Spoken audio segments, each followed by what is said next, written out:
यदा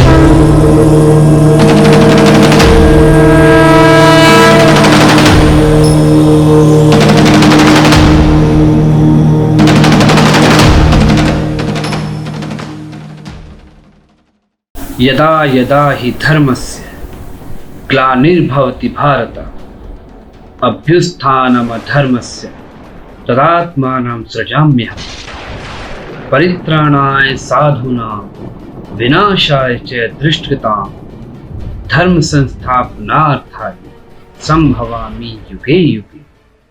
मैं प्रकट होता हूँ, मैं आता हूँ। जब जब धर्म की हानि होती है तब तब मैं आता हूँ। जब जब अधर्म बढ़ता है तब तब मैं आता हूँ। सज्जन लोगों की रक्षा के लिए मैं आता हूँ, दुष्टों के विनाश करने के लिए मैं आता हूँ, धर्म की स्थापना के लिए मैं आता हूँ और युग युग में जन्म लेता हूँ। नमस्कार दोस्तों, जब जब पृथ्वी पर कोई संकट आता है तो भगवान अवतार लेकर उस संकट को दूर करते हैं। भगवान शिव और भगवान विष्णु ने कई बार पृथ्वी पर अवतार लिया है। भगवान विष्णु के 24 अवतार के बारे में कहा जाता है कि कलिक अवतार के रूप में उनका आना सुनिश्चित है। उनके 23 अवतार अब तक पृथ्वी पर अवतरित हो चुके हैं।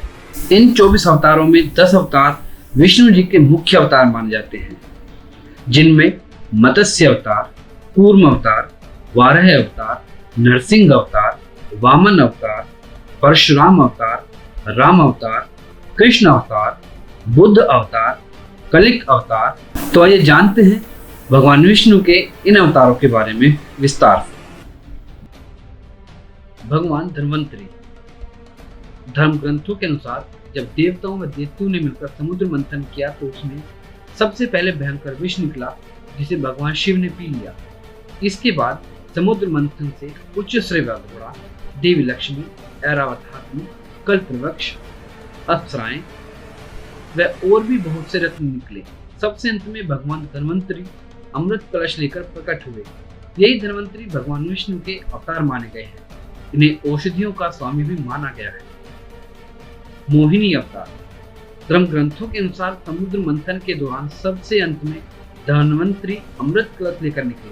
जैसे ही अमृत मिला, अनुशासन भंग हुआ। देवताओं ने कहा हम ले लें, दैत्यों ने कहा हम ले लें। इसी खींचातानी में इंद्र का पुत्र जैन अमृत कुंभ लेकर भाग गया। सारे दैत्य देवता भी उसके पीछे भागे। असुरों व देवताओं में भयंकर मार काट मच गई। देवता परेशान होकर भगवान विष्णु के पास गए। तब भगवान विष्णु ने मोहिनी अवतार लिया। भगवान ने मोहिनी रूप में सबको मोहित कर दिया। मोहिनी ने देवता व असुर की बात सुनी और कहा कि यह अमृत कलश मुझे दे दीजिए, तो मैं बारी बारी से देवता व असुर को अमृत पान करा दूंगा। दोनों मान गए। देवता एक तरफ तथा असुर दूसरी तरफ बैठ गए। फिर मोहिनी रूप धरे भगवान विष्णु ने मधुर गान करते हुए तथा नृत्य करते हुए देवता व असुरों को अमृत पान कराना प्रारंभ किया। वास्तविकता में मोहिनी अमृत पान तो सिर्फ देवताओं को ही करा रही थी, जबकि असुर समझ रहे थे कि वे भी अमृत पी रहे हैं। इस प्रकार भगवान विष्णु ने मोहिनी अवतार लेकर देवताओं का भला किया। भगवान नरसिंह। भगवान विष्णु ने नरसिंह अवतार लेकर दैत्यों के राजा हिरण्यकश्यप का वध किया। इस अवतार की कथा इस प्रकार है। धर्म ग्रंथों के अनुसार दैत्यों के राजा हिरण्यकश्यप स्वयं को भगवान से भी अधिक बलवान मानता था।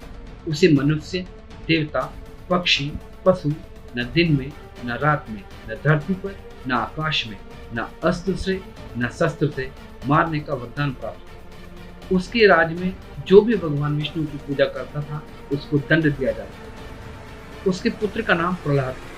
प्रहलाद बचपन से ही भगवान विष्णु का परम भक्त था।